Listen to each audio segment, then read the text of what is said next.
Well, hello. My name is Ian, and I am a heavy metal maniac. This is my first video, and I plan to be making a series of videos, and welcome to a place that I like to call a stronghold of metal.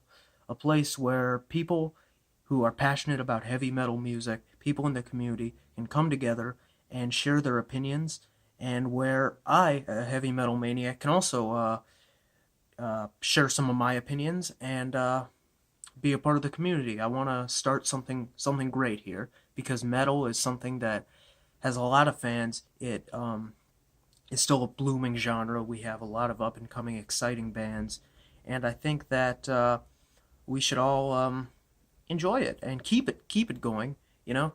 So the topic for this first video is just something I think is not too far out there. Just I'm going to go over my top 10 heavy metal albums of all time. Now, when I say heavy metal, I am generally referring to metal music in general, so that includes the subgenres. You know, traditional heavy metal, thrash metal, doom metal, death metal, black metal, stuff like that. Now, you will notice some repeating themes. There's not every genre, but there will be various genres. But yeah, when I say heavy metal, I don't just mean traditional heavy metal like Iron Maiden. So without further ado, let's get started. At number 10, I must include Mercyful Fate, Don't Break the Oath, released in 1984. This is really the Mercyful Fate album that I think cemented their style and really made them influential, not just as a classic heavy metal band, but also to future extreme metal bands. You know, of course, on Melissa, you had the satanic lyrics, and you had some very heavy stuff. And even on the EP before that, you had extremely heavy stuff. But this album really puts things in the best direction imaginable for a band like Mercyful Fate. It's progressive, it's well done, and King's theatrical vocals are very haunting and chilling. You know, you have the classic double guitar attack of Hank Sherman and Michael Denner. You have Timmy Hansen on bass rounding things out, and you have the awesome Kim Ruz on drums. You know, it's a very metallic album. When you compare it with some of the more hard rock sounding riffs on Melissa, like in Curse of the Pharaohs and At the Sound of the Demon Bell, this album comes off as even heavier. A Dangerous Meeting just has got that heavy palm muted riff as soon as things start, and it's just fantastic. So, great album. I think it's an essential for most metal listeners. At number 9, I'm going to include Saint Vitus by Saint Vitus. This is arguably one of the very first doom metal releases. The Black Sabbath elements and the Black Sabbath influence is very prevalent. You have the opening track, which is the fastest track on the album, Saint Vitus. It tells a tale of wickedness and evil. You have White Magic, Black Magic, great song, and then you have more suspenseful pieces like Zombie Hunger and The Psychopath. And finally, you close with the slow piece, Burial at Sea. It moves to a faster pace at the end, but it's just an all-around haunting album, and the black cover art does wonders for this album. It's really an album where less is more, because this album is dark, it's dreary, just like its cover art, and yeah. Also, fun fact, this album was released on SST Records, the same record label that hardcore punk legends Black Flag were on. At number 8, I've got Possessed, Seven Churches. I don't have the pamphlet in here because I've put it up as one of my decorations here, back there, because I love this album that much. This is arguably one of the first death metal albums, came out in 1985, and at that time, other extreme metal bands like Celtic Frost and Creator were around, but even they weren't going as extreme as these guys. Some people say this was a thrash album, some people say this is a death metal album. Personally, I hear more death metal elements. Of course, later death metal bands would take it a step further and really cement that death metal style. But I mean, come on, these guys even had a song on here called Death Metal. It's a great album, totally evil sounding, a must-hear for anyone who's getting into extreme metal. At number 7, I have a very classic album, Black Sabbath, Master of Reality. This is an album where doom metal elements start to take form. I was just talking about how on Saint Vitus there was a lot of Black Sabbath influence. Well, this is an album where you can definitely tell where that influence was coming from. compared to Paranoid and Black Sabbath, Tony Iommi had down-tuned his guitar a little bit because of his finger injury, which, he lost the tip of two of his fingers on his fretting hand. And that is essentially one thing that prompted him to start playing heavier music. He down-tuned even further, a step and a half from E standard tuning, and that's why this album has a even lower, heavier sound. You have Sweet Leaf, which is the stoner rock classic. You have After Forever, which is a Christian number, surprisingly, from a band like Black Sabbath, which before that they had used a lot of Satan stuff. But, they were making it clear it wasn't satanic. War was the big Satan, and it wasn't in praise of Satan. It was because the times are troubled. You have Embryo, which is a chilling 30-second piece. You got Children of the Grave, which really is one of the songs that really inspired some of the heavy metal riffing you'll hear later. Orchid, nice piece. There's actually a new doom metal band called Orchid, taking influence from that. Lord of This World, my favorite Black Sabbath song ever. I just love that guitar riff. Solitude, depressing but not so heavy song, and Into the Void, actually James Hetfield of Metallica's favorite Black Sabbath song. Classic album, really influential to doom metal, really influential to all heavy metal, really influential to stoner rock. What can I say? My favorite Sabbath album. Obituary, Cause of Death, at number 6. This is an album that is pretty much, to me, the best of Florida death metal. It's better than Slowly We Rot, in my opinion, because it has longer compositions. I think it's more progressive and more organized. There's even a Celtic Frost cover on here, so you can tell these guys were really paying tribute to the extreme metal bands that had come before them. And I like how everything flows together. Infected is a badass track, and it leads well into Body Bag. That leads into Chop in Half, and it's such a good album, so progressive, and everyone on here just sounds incredible. John Tardy has a totally badass death metal growl. Everyone just comes together on this album. Love it. Cirith Ungol, King of the Dead. This is a classic American heavy metal album by the legend Cirith Ungol. These guys are awesome. They're, to me, what epic heavy metal is all about. In fact, their name is even derived from the Pass of the Spider, I believe, in Lord of the Rings. So these guys are incredible. You have this awesome Michael Whelan cover art. Fun fact, by the way, Cause of Death and King of the Dead both had cover art by an artist named Michael Whelan. So yeah, you got great tracks on here. Tim Baker sounds like a monster. Sounds even more aggressive than classic metal singers like Bruce Dickinson even. He's great. As soon as Atom Smasher starts, you better run for your lives, because it's an awesome album. You have 2 tracks that open the album up with 4-minute songs, Atom Smasher and Black Machine. Then you have the epic pieces, Master of the Pit, King of the Dead. You have another fast rocker, Death of the Sun. Everything here is perfect. There's even a classical song cover of Bach's Toccata in D.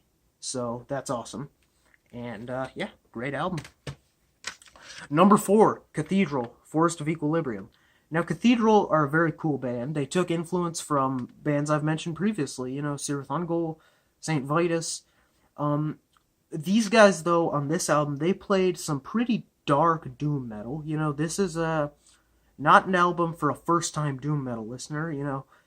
It's not funeral doom. It's not sludge doom. It is more along the lines of traditional doom metal, but it really is an example of how that Black Sabbath influence, man, that can be really, really impressive when you're going for this, because this is a dark album, man. And oddly, when I'm not feeling so good and I'm feeling a little down, this album makes me feel better, man. It's bleak, and it really puts solitude and desolation in musical form.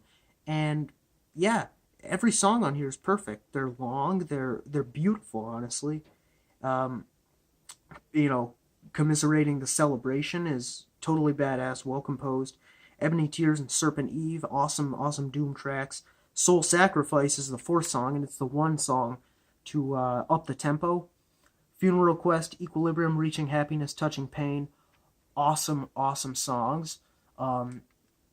And there's so much variety on this album. You have flute on the last song. You have down-tuned riffs for most of the time. Lee Dorian is a monster. He sounds great, especially considering he used to be in Napalm Death. So yeah, great, great album, and very influenced by it. I love it. Number three, I'm sorry, for me will be Dio, Holy Diver, one of the best classic metal albums of all time. In fact, it was one of my very first classic heavy metal albums. Before that, I knew some modern metal. I knew a little bit of Slipknot and Avenged Sevenfold and stuff like that, but I hadn't gotten into old school heavy metal at that time. And this was the first one, and it's an awesome album. What can I say? Stand Up and Shout makes you want to do exactly that. You have that great riff played by Vivian Campbell. You have Ronnie James Dio, may he rest in peace. One of classic metal's best. What can I say? Straight Through the Heart is a very heavy song. Holy Diver is a very passionate song. Everything on here is flawless. I really can't find any faults with this album, and if I'm going to get someone into heavy metal for the first time, then you can believe Dio, Holy Diver is one of the albums I'm going to use to do it, man. Coming in at number 2 is going to be Angel Witch by Angel Witch. Now, these guys were not as successful as other heavy metal bands from England in the new wave of British heavy metal, such as Iron Maiden or Def Leppard. But don't let that fool you, because in the classic metal community, people are well familiar with Angel Witch, really, really great band. Sometimes they played more speed metal stuff. Sometimes they played slower, doomier sections. So, you can see that this is a band that really started to represent the time period where heavy metal was becoming more than just heavy metal. You were starting to get some speed metal, maybe some proto-thrash metal, maybe stuff that would influence doom metal even, maybe stuff that would influence power metal. It's a diverse album. And at first you might think it's going to be a lighter record because the first song is kind of not too heavy. It's just about love, and it's not too heavy, but then you move into more gothic territory and move into heavier stuff, and there's even 6 bonus tracks on this album. And when you consider these guys were like 18, 19 at the time, and Kevin Hayborn, the singer and guitarist, wrote all of this, it's fantastic. It's on par with Iron Maiden's first album. It's on par with Diamond Head's first album. It's on par with Witchfinder General's first album. It's a NWO BHM classic that represents a lot of what heavy metal would become to me. Now, before I show you my number 1 album, I'm just going to show you some honorable mentions. Dismember, Like an Ever-Flowing Stream. To me, this is the hallmark of Swedish death metal. Not that I don't love Left Hand Path, not that I don't love Into the Grave, not that I don't love Dark Recollections, not that I don't love Where No Life Dwells, but this is my favorite Swedish death metal album. The Boss HM2 shines here. Every time these songs start playing, I jump for joy, man. It's one of the best Swedish death metal albums I've ever heard. Iron Maiden, Peace of Mind. Yep, another NWO BHM band, and pretty much one of the most well-recognized bands in traditional heavy metal. Great album, one of my first heavy metal listens, at least as far as classic metal goes. And the first time I heard The Trooper, man, I was just rocking for days. It was incredible. Great album. Judas Priest, can't talk about heavy metal without them, This was one of my favorite albums, also one of my first. Screaming for Vengeance, it's badass. As soon as the Hellion starts playing, you're in for a ride. Then the Electric Eye riff comes in, you're stoked, Fantastic album. Must listen for heavy metal fans. Candlemas, Epicus, Doomicus, Metallicus. This is the album that epic doom metal gets its name from, and you can tell that based on the style. You have Solitude, a monolithic doom song that really does put despair in the context, and it's powerful. It is a powerful song. Demon's Gate, some of the best songwriting I've heard. Crystal Ball, absolutely chilling. Blackstone Wielder, Under the Oak, Sorcerer's Pledge, incredibly chilling long songs. And Johan Lundqvist, I believe, was the singer on that album. He was a session singer, he wasn't actually in the band, but don't let that fool you, because he's a great singer. Anthrax, Spreading the Disease. This was, in effect, one of my very first thrash metal albums. Before this, I had only heard Angel of Death and Raining Blood by Slayer, and I had heard a little bit of Master of Puppets by Metallica. But I saw this at FYE, and the cover art grabbed me. This guy who's obviously sick, and it says Anthrax up here. That grabbed me. It looked classic to me, and I was just wowed by Joey Belladonna's voice. I thought it was the coolest thing I'd ever heard, and I still really hold this in high regard as a thrash metal album. Coming in number one spot, we have my all-time favorite band, the American doom metal band from Chicago, Trouble. Well, technically they're from Aurora, Illinois, but it's near there. This is my favorite Trouble album and my favorite heavy metal album of all time, man. It's amazing. It's a doom metal classic, and it's so dark and dreary, and singer Eric Wagner even said, I hope I never feel like this again. I hope I never get the inspiration to write an album like this again, because it was a bad time for me. It's got those Christian lyrics. I'm not Christian, but they still mean a lot to me, because it's weird. It's doom, but it has a more positive feeling. It's not that... It doesn't have pessimistic lyrics, really. You have Pray for the Dead, which, even if you're not Christian, you can it's about mourning your loved ones and moving past them and keeping them alive in your heart. You have Fear No Evil, which, whether or not you believe in the devil, you should fear no evil in life. You have The Wish, which is about someone who actually overcame their depression and their suicidal thoughts. Yes, and this is on a doom metal album. You have Truth Is What Is, a deep introspective song. You have Wickedness of Man, a great song really about the evil that man does, and that man was not created for that. You have Gideon, or Gideon, which is kind of more of a faster track. It's kind of driven by a very NWO BHM sounding riff. And then you have The Skull, which is the closer, about Jesus Christ being crucified. So very dark album, very heavy album, and you can tell that it went on to influence a lot of heavy metal. So guys, I hope you've enjoyed my favorite heavy metal albums. I want to do more videos in the future. Thank you for watching, and I will see you next time. I'm looking forward to doing this more.